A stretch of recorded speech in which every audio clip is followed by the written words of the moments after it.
Darlene Norman. I have a daughter with Charge syndrome.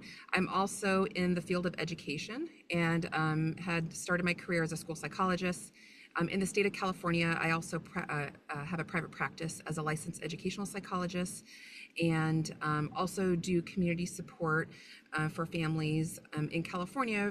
So understanding and accessing the regional center support system or the developmental disability support system here. And hi, everyone. I'm Julie Meyer, and I'm outside of being a big fan of Darlene Norman's and her daughter, Jet. I am the project coordinator of California Deafblind Services.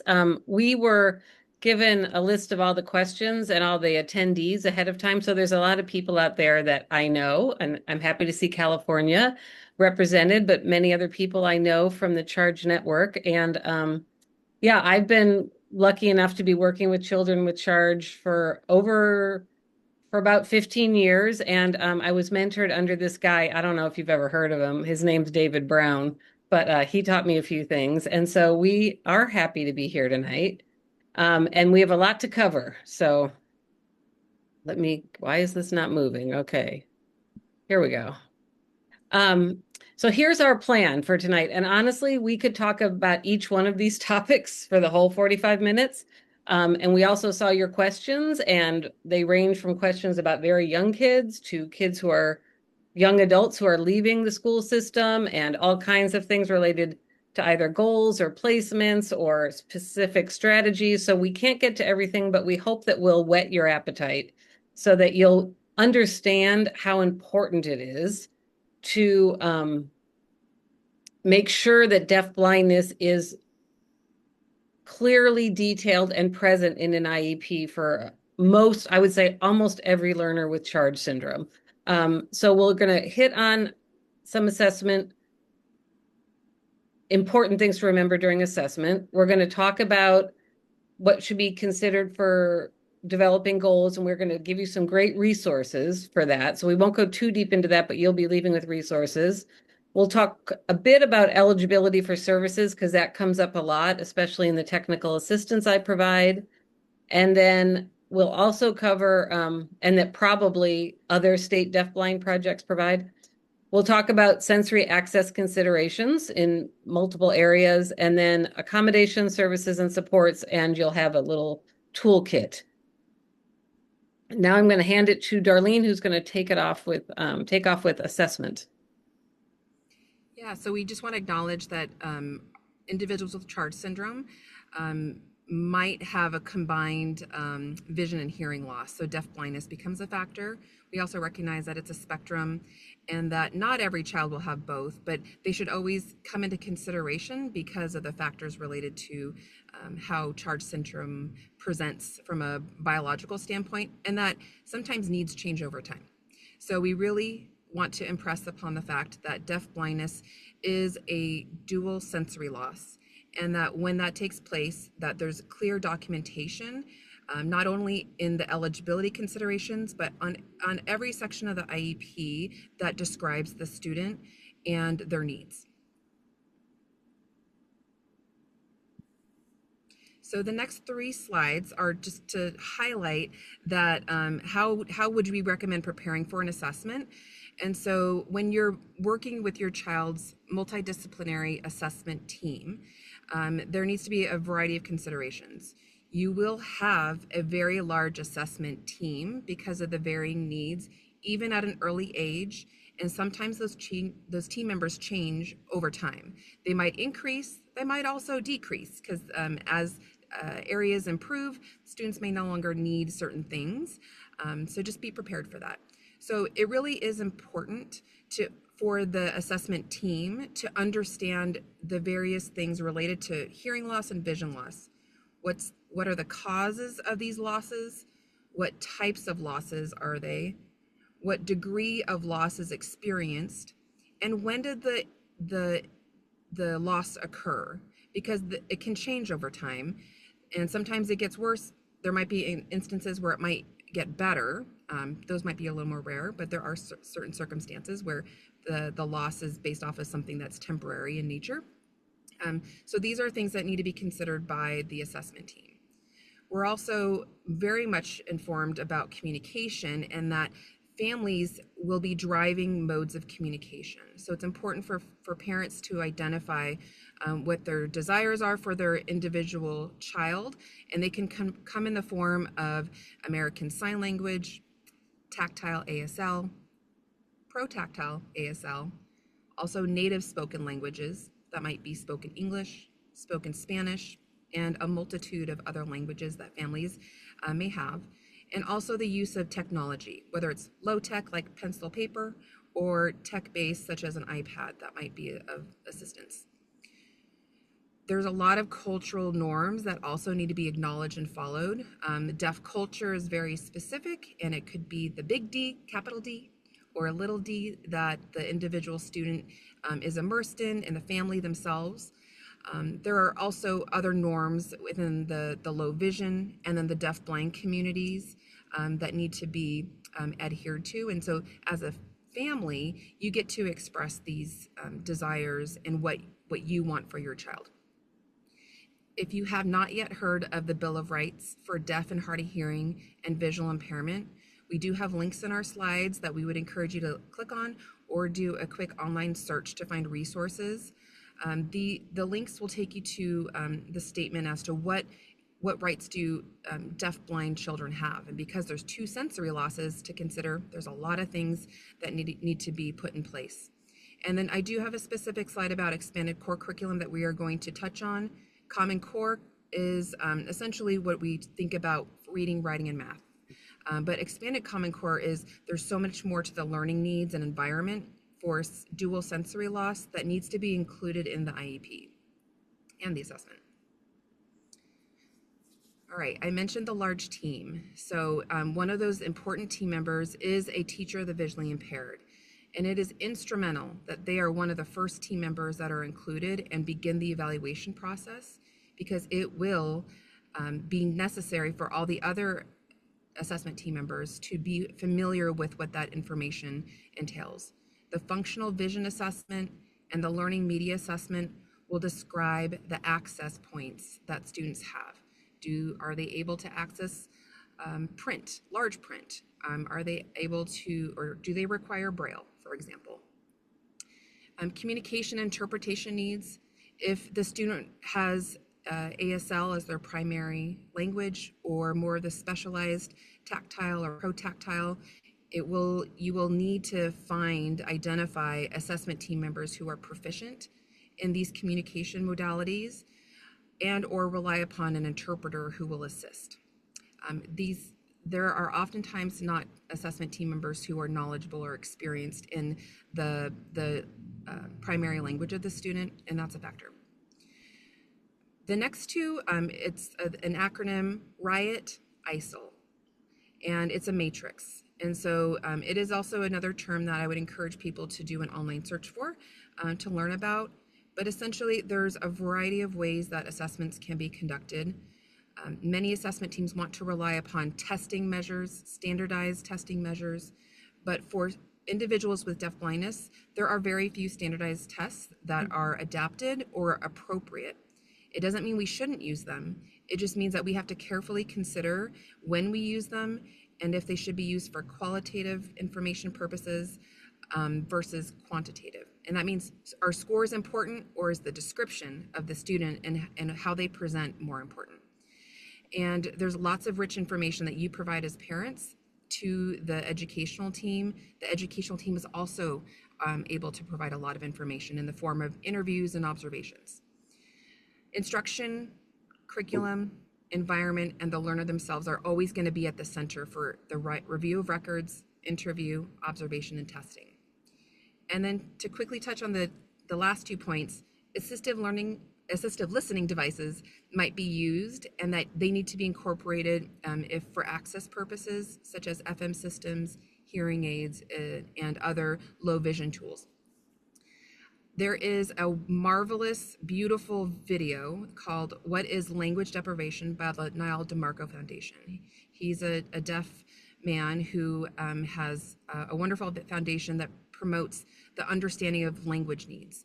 Without language, it is likely that the students skill sets will be underestimated and also underserved. So I encourage you to watch that video. And lastly, in order to do a solid assessment, assessment that the team is confident in, they really do need to spend a lot more time, both preparing and administrating. And so this is the references that can be shared with the assessment team for your child, and that there may be adaptations and modifications needed. Really, any scores or numbers need to be interpreted with caution. Descriptive, qualitative descriptors are really helpful to describe what the individual can do and then what they also struggled with. But it's also about the presentation. And we also have an indication of observations that are really helpful. David Brown has the follow the child approach that we encourage people to learn more about, and that the child themselves will teach us and show us many things. They just need to be given the opportunity. Thanks, Darlene. Yeah, so, and there are so many other resources out there related to assessment. I mean, it's hard to, I can't believe we just did assessment in like 6 minutes. So, but bravo, that was so good. And there are resources near the end, and really you can reach out to, we have a lot of resources on our California Deafblind Services website. Some of the other state projects do, the National Center does. But this is where you have to start, obviously, is assessment it's what's going to help you get to the place of determining whether a student is eligible for services. And then every 3 years, they do another assessment, the triennial, that determines if the child still requires those same services and they're still eligible in that way. And I wanted to state at the beginning, we have about a split in terms of the participants, at least who registered, between families and professionals. And so we're really speaking to both groups. And I really want to emphasize that we also understand, Darlene from a very personal level and me from attending IEPs with parents, like how stressful and scary sometimes this can be, the IEP process, also frustrating, but also for professionals, we know how hard you're working to get this right. And we know that charge is very rare. And then even when you've met one student with charge syndrome, the next one's very different. So I just want to just applaud the professionals that are here wanting to learn more, and also let the parents know that you really need to go in there as much as possible with confidence, knowing that how important your voice and your advocacy is. Okay, so once you have the assessment, part of why Darlene and I put this information together and we presented it at a poster session at the conference last summer was I'm contacted by both families and lots of times administrators and also teachers about this, if a child's deaf blind or not, and if they qualify for being deaf blind under their primary eligibility category in the IEP. So I'm going to dig into that a little bit. That's my main point here. Like if it does fit for some learners, and if it doesn't, what else could you do? And then what are the other places in the IEP where deaf blindness should be incorporated? So not to preach too much to the choir out there, but for those who don't know, there's 13 categories that are listed in IDEA, and plus developmental delay is listed for Part C, so birth to 3, and then some states continue to offer it. So, and deaf blindness is its own unique category. So if a child is both deaf or hard of hearing and blind low vision, you don't have to do blind and deaf, you can do deaf blind. It's its own specific disability category. And the assessment, what the results are from what the team gathers about the student, that's what they're going to use to determine the eligibility for services. And so oftentimes states allow you to list two, but typically it's the primary eligibility that then is reported to the state government, keeps track of that, and then the federal government. And what I want to stress to people, because this is why I actually went and wrote a brief 3-page article about it that we give you in the resources, is if deaf blindness is not selected, that doesn't mean the student's not deaf blind. Okay, so let me say that again. And I hear this from teams and families of children with charge, even so maybe they have pretty good vision, but they have moderate or profound hearing loss, or else their vision is really impacted, but with their assistive listening devices, their hearing is okay. That combination of those two senses having diminished efficiency in both of those senses leads to the issue of deafblindness. So it doesn't have to be deafblind on that first page for a child not to be deafblind. It's kind of tricky. There's a link here that takes you just to a really nice page that talks about all the categories under IDEA. So now let's look just at two of the categories, because these are the two that are often picked for kids with charge: deafblindness or multiple disabilities. And they're not that great of I guess they're I don't think they're great definitions, because it doesn't really say what the child needs or how to instruct the child. It just says where they can't really be educated. But deafblindness means that there's accompanying hearing and vision issues, and that it impacts the child's ability to develop language and make educational progress in a program only for children who are blind or only for children who are deaf. And then multiple disabilities is similar. It says that there's more than one disability. So it might be an intellectual disability, or it might be an orthopedic impairment combined with a low incidence disability. And again, it can't be met in a program just for one of those disabilities. But multiple disabilities does not include deafblindness. So a child who only has vision and hearing loss, but doesn't have any other accompanying disability, no intellectual disability or physical disability, that student is deafblind. But if they have an additional disability, then they would be considered multiple disabilities. Okay, so this is where it gets trickier for people. And this is why I'll hear from a family that says, I want my child to have deafblindness as an eligibility category. And the district says that the federal government does not allow that, that it's impossible, you can't do it. And so I really started thinking about, well, what about that secondary eligibility category? So, and I looked into what the federal reporting guidance is, and this is what states are told. And because every year they've got to report this. They're told if the child only has two disabilities that are deafness and blindness, and they don't have a developmental delay, then they're reported under the category of deafblind. If the child has more than one disability and is not reported as having deafblindness or has a developmental delay, then they're reported under the category of multiple disabilities. So it's really those children, and this is true for many with charge, not all. Many children with charge do meet this criteria for deafblind. There isn't that accompanying intellectual disability. But for some there is, and that's why states then and why districts pick multiple disabilities, because the state and the federal government is saying you can't pick deafblindness in that case. You have to pick multiple disabilities. And in the article I wrote, I promise you, in the 3-page article, I state this in a very clear manner, probably more clear than I'm expressing to you right now. But I want to show you where this is interesting and why it's important that there first are state deafblind projects, but also why it might be important to have deafblindness listed as the secondary eligibility category. Because if you only go by deafness and blindness, that kind of deafblind with no additional disability, I'm going to show you an example from California. In 2023, the California Department of Education reported 87 children from kindergarten, so 5 years old, to 22, who were eligible as deafblind.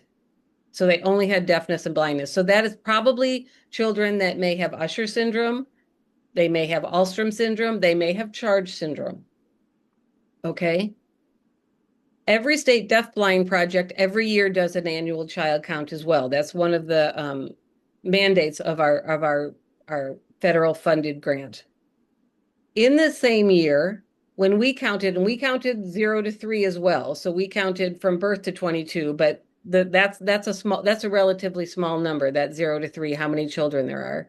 We counted 1,138. So that isn't that the state is missing those kids. These are those kids that have additional disabilities. Or maybe kids who have a type of deafblindness that may be progressive. And right now, so sometimes also they don't maybe count a child who has Usher syndrome if the vision loss hasn't started occurring yet because they're very young. Or maybe with charge syndrome, as we know, some children with charge syndrome don't have colobomas or any other kind of visual issues, so maybe they wouldn't be counted. But that's a really stark difference. So most kids who are deafblind do have some kind of additional disability, 90%, okay? And including many children with charge syndrome who are going to fall under that because of some of the other issues that happen, especially early on in their development. Okay, so based on that, many teams determine that a child with charge syndrome is eligible under multiple disabilities. And because they'll say it's either the visual impairment, the hearing impairment, or deafness, and the additional disability or the intellectual disability. My apologies. But when they select that as a primary, the federal guidance about what to select for the secondary is not as clear. So I, as much as possible, stress to teams and families, try to have deafblindness listed as the second, because I think it's important that it is out there as a very important thing to know about this child and to be always considering in terms of their the instruction that they're receiving, the services and supports, and the accommodations.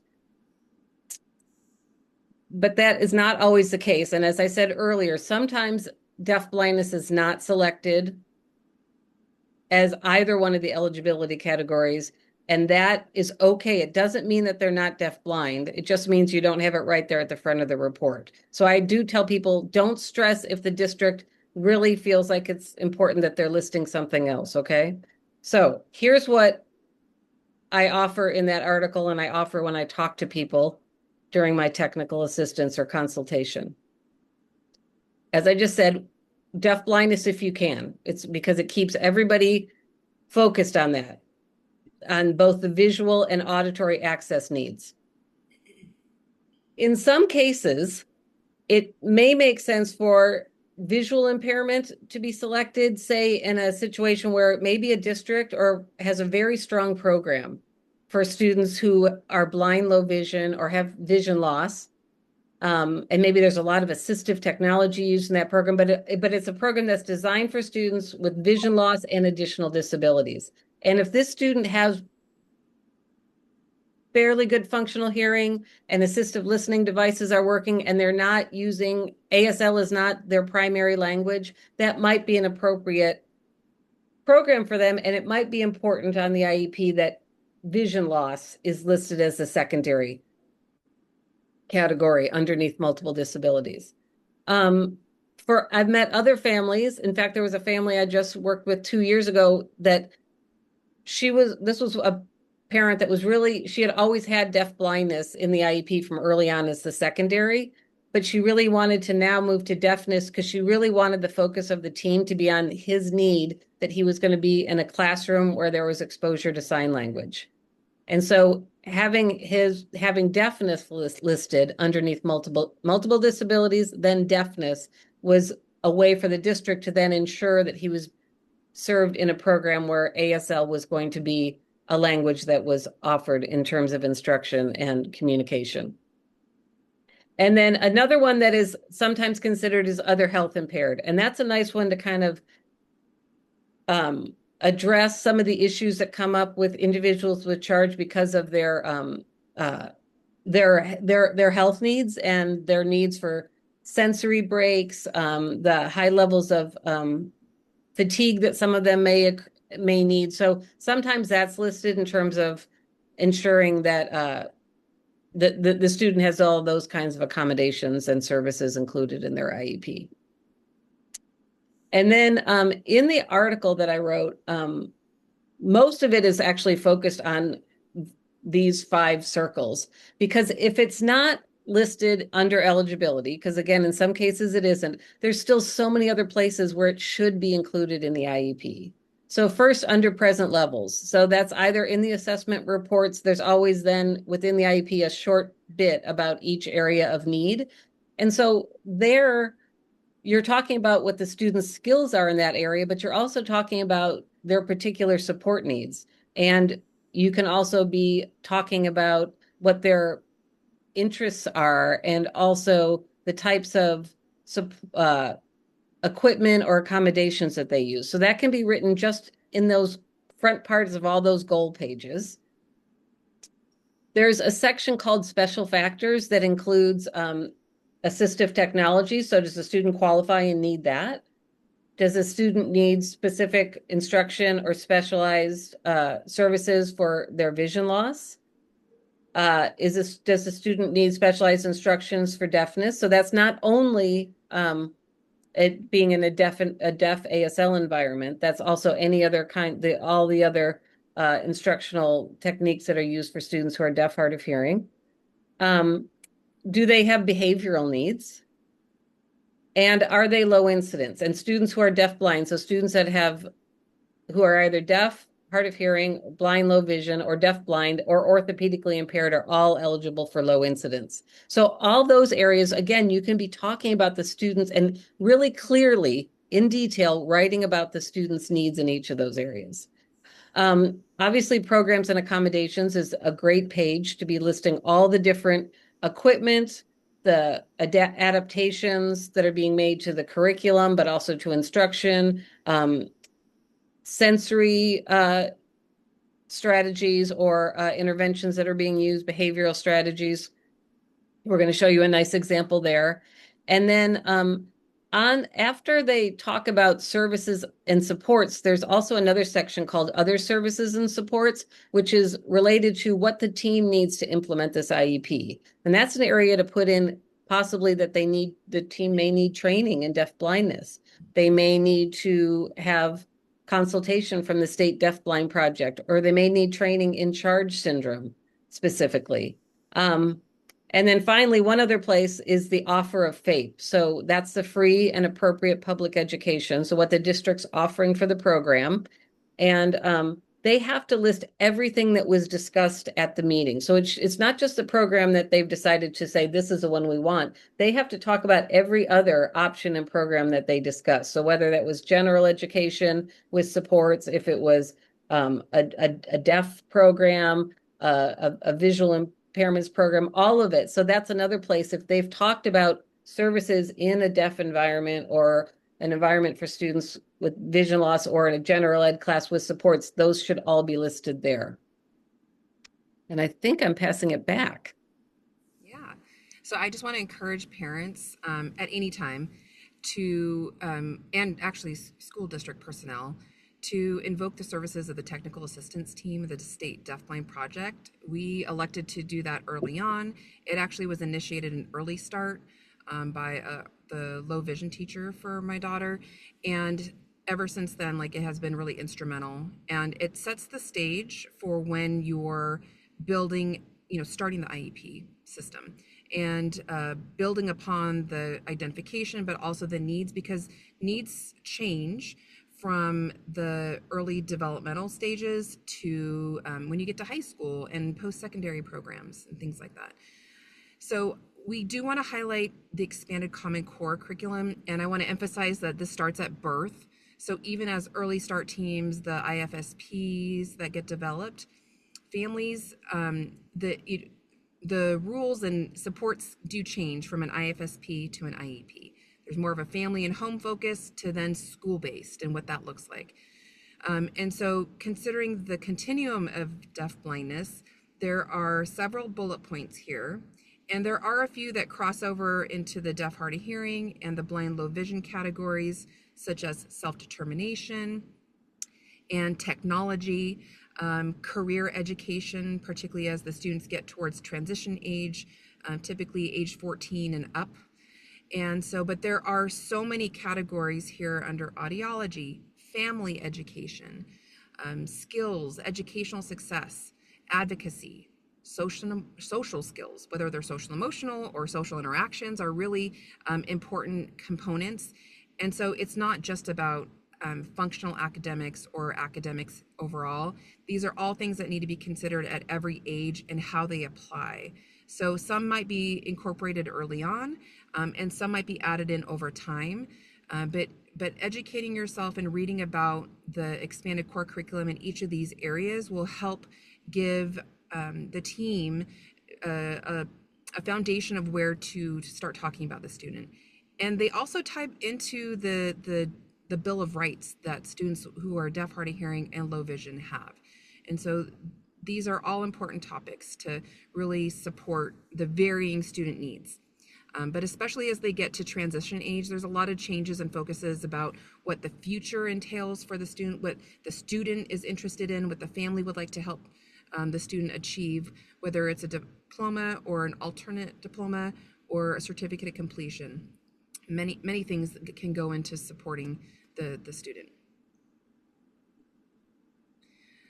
For this one, we are wanting to make sure we have identification of different areas. So the first one, we focus on strengths and interests, and we can gather that in a variety of ways.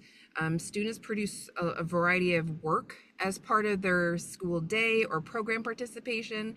And so there's lots of portfolios or artifacts that can be provided that can give guidance and share information about what the student is interested in and likes to do or is good at.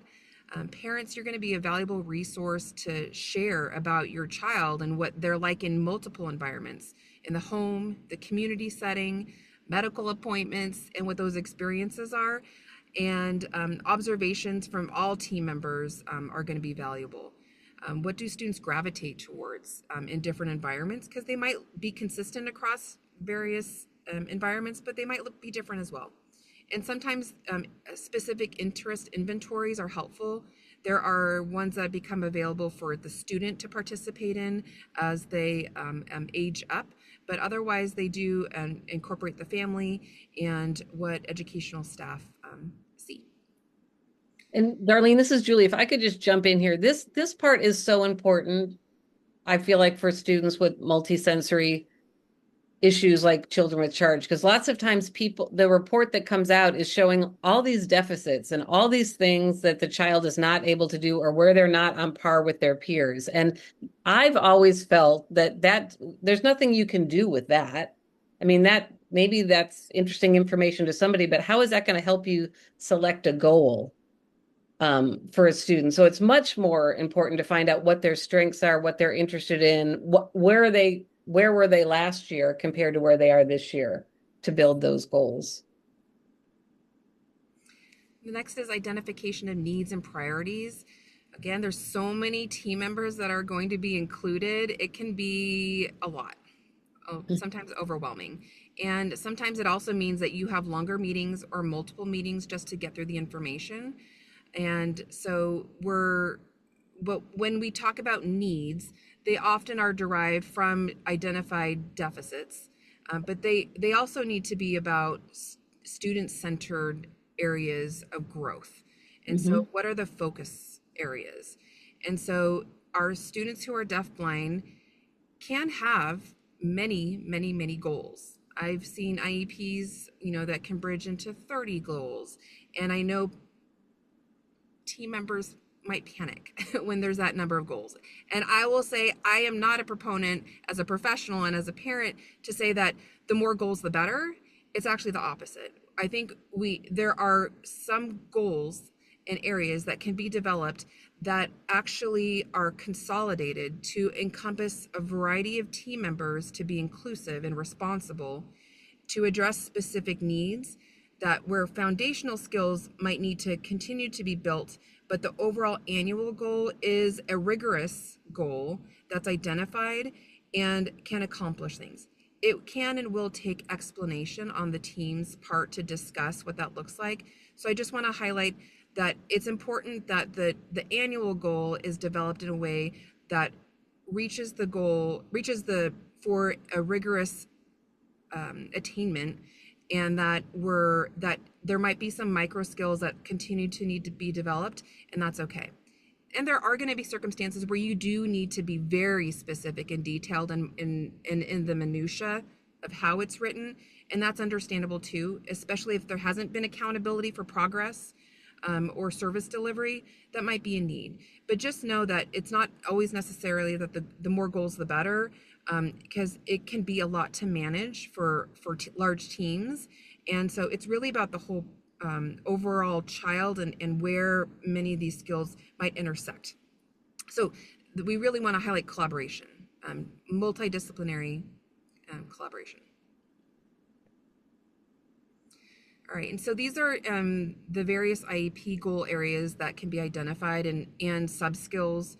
So under academic, pre-academic, or functional academic skills, there's a few areas that can bridge into including study skills, organization, not just reading, writing, and math. Communication, there's at least 6 areas that can be specifically focused on for students with Charge syndrome: articulation, receptive, expressive, pragmatic, voice, and fluency.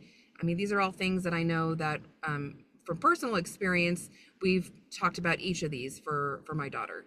And so articulation skills might be a focus in the beginning, but over time as language grows, or there might be other means of communication, such as using technology. So motor, social, emotional, behavioral, adaptive or daily living type skills, and transition planning. This is really the ultimate focus of what will the student do after they're finished with their education. What are their aspirations? Where would they like to see? And how do we as IEP team members help set them up for success in their training, future employment, and independent living? And Darlene put together this fantastic multi-page link that will take you to a lot of examples in each of those areas. Okay. So if you're like, yeah, but tell me what should the goal look like? You'll see some very specific, great examples. This is a screenshot of an accommodation page of my daughter, and it has evolved over time, and there are many things on here. There's actually so much that it doesn't all fit on one page. So you will likely have that experience as well, where there might need to be a reference that there are additional accommodations in the notes or another section, depending on what the IEP program allows to incorporate.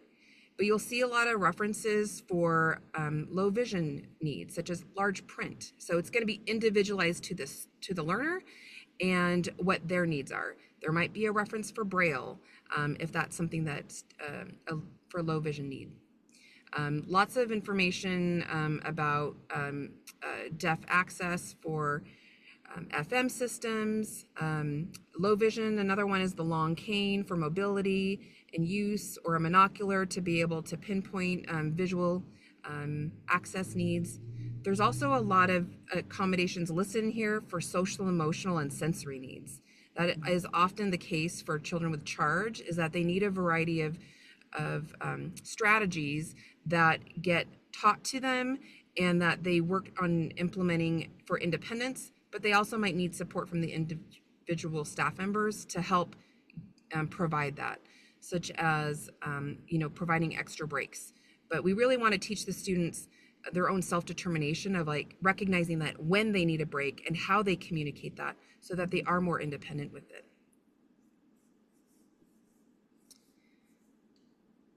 So we have 2 slides on tips and suggestions that I want to get through quickly so we have time for questions. But first, hopefully on the team, there's someone that has some deafblind experience that can kind of guide and lead the team. There's one educational professional that can be like helping to support the family as they bring up some of these areas and these topics and strategies that we've talked about. And then it's important for you to find out in your state which teachers have the credentials to be supporting someone who a student who's deafblind.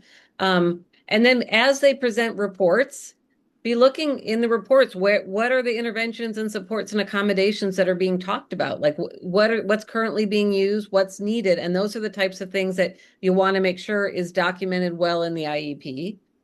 Finally, professionals, you need to take that time that Darlene talked about to ask and listen to what the students and family members can tell you about what works and what doesn't work in terms of the supports and accommodations, and also what are their goals, not just for the next year, but for their future.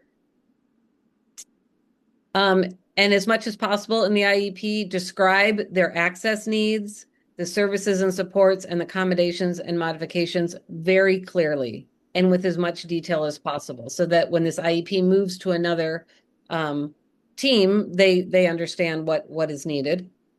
Look, if you want help, your state deafblind projects are here to provide this type of support and assistance. And then finally, we always remind families, you don't need to sign the IEP. At the IEP, you can review it very carefully and offer any additional information or revisions in writing if you feel that's needed. Yeah. There is And then power. Oh, sorry. This is go Darlene. ahead. There is power in the parent statement. So if you look at the Charge Syndrome Foundation website, I had done a presentation at the last conference specifically on the parent statement. It's something I do for every IEP, whether it's an annual IEP, an assessment IEP, or an amendment. I always highlight and identify these are the things that I appreciate as the parent, such as implementing an intervener, for example. And I continue to thank them for the things that they're doing well. And then when there are disagreements, identifying, specifying what those are. So I encourage you to access that resource. And then that is added as an addendum to the IEP. So that's another place that deafblindness is described and included. The next two pages just have resources. This is the first article David Brown wrote about Follow the Child. He wrote another one in 2014 following up on it. But this one's very good in terms of thinking about approaches for assessment.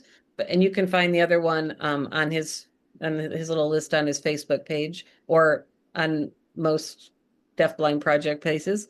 That next article is the one that I wrote about making sense of the eligibility categories. And then in that same, this was from the California Deafblind Services newsletter, I wrote an article about developing goals that are actually rigorous and ambitious and realistic, because I think sometimes these students are underestimated.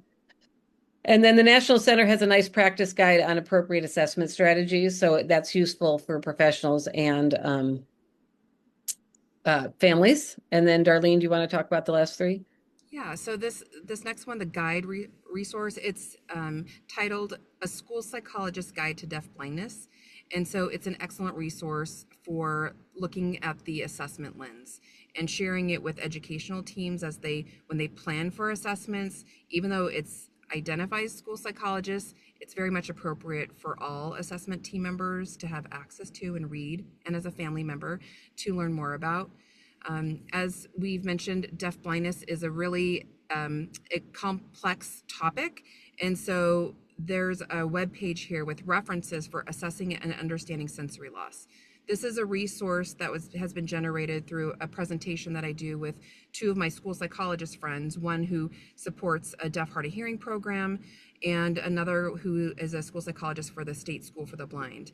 And so the three of us come together with the deaf hard of hearing, the blind low vision, and the deaf blindness aspect to present to school psychologists, but also educational professionals of how do you approach the assessment process in a way that's meaningful and will support the learning needs. So there's a lot of references for a variety of things in there.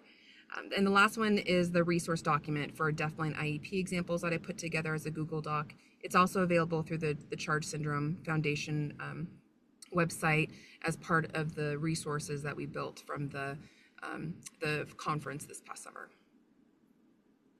I did want to highlight too that there are other organizations that focus on deafblindness. So the National Family Association for Deafblind and the National Center for Deafblindness are great resources to engage in and read about and even involve yourself in if you have not yet learned about those organizations.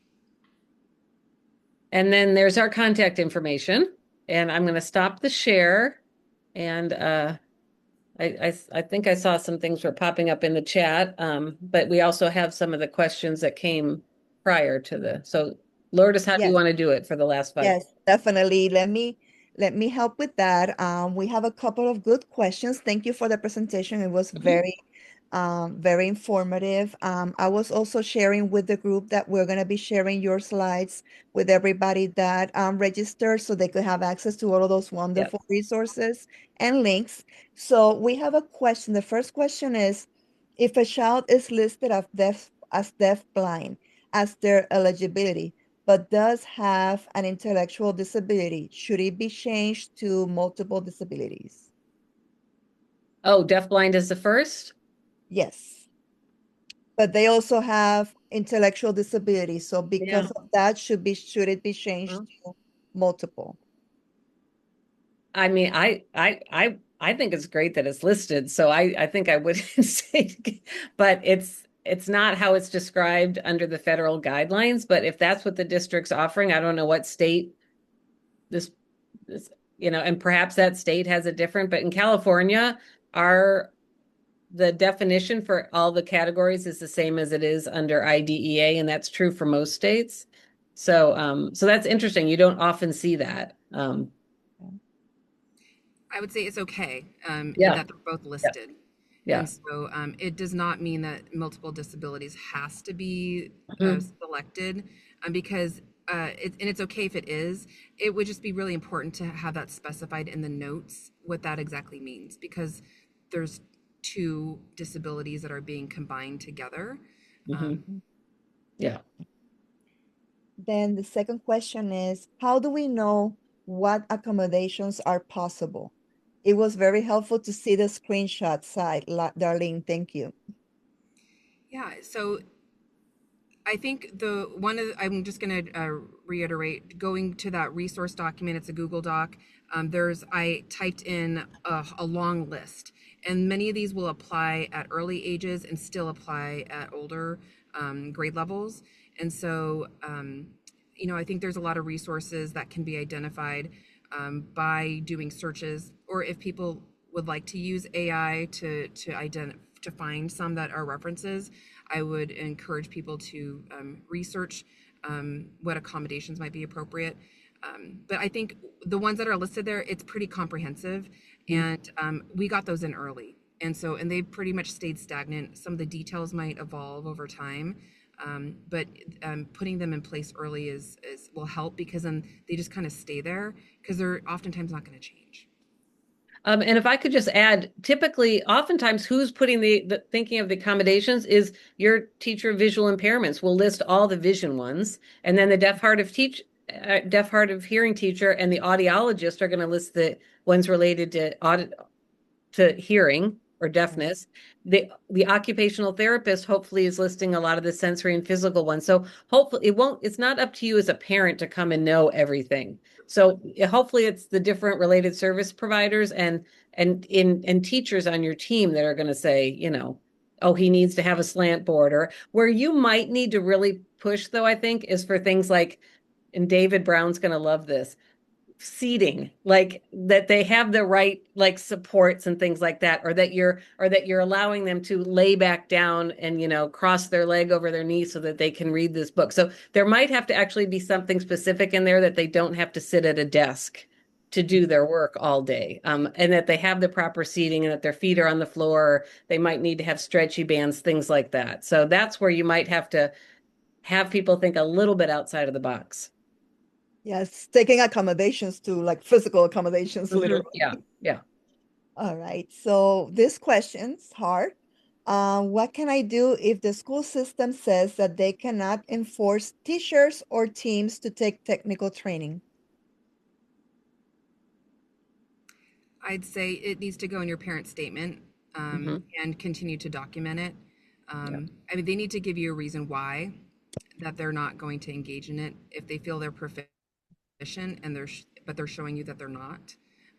That it's your right to request them, and that you would want to ask them to provide you with a prior written notice letter why they are declining to do that to access that resource.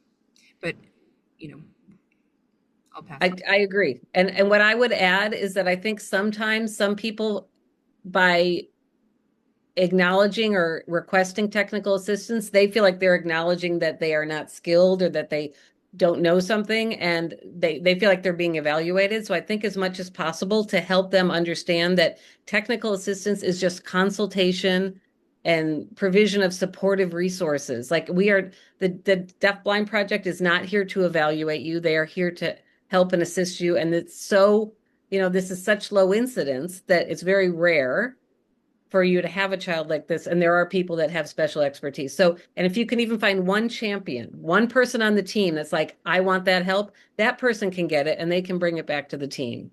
But yeah. But And lots like of times you I said, think they think they're being assessed or evaluated, and that's hard for people. mhm, perfect, perfect. All right, and we have one last question. It says, what is the best way to approach this integration to a team still developing an understanding of deaf blindness and charge? Can you say what the first did you say disintegration or the integration? This integration. Okay.